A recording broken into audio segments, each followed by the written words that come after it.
Welcome back. In this section, we will create a sales dashboard from scratch. Here is the dashboard which we will be creating. This dashboard reports the sales by region and by products.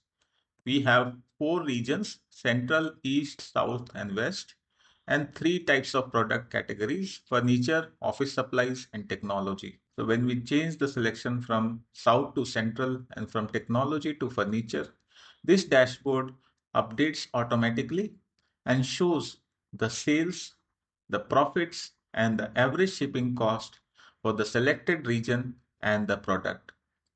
We also have the option to select more than one region or more than one product.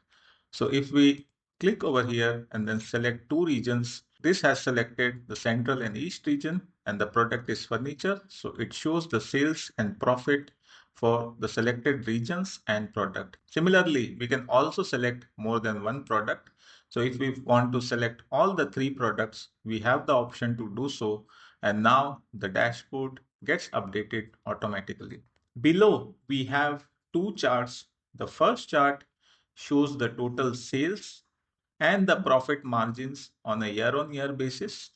Again, this changes based on the selection. So if we want to change the selection, it gets updated automatically.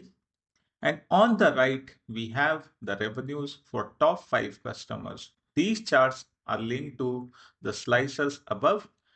The full dashboard gets updated automatically based on the selection made. We will create this dashboard step by step in this section. In the next video, we will look at the data behind the dashboard and how to create a dashboard wireframe. Thank you.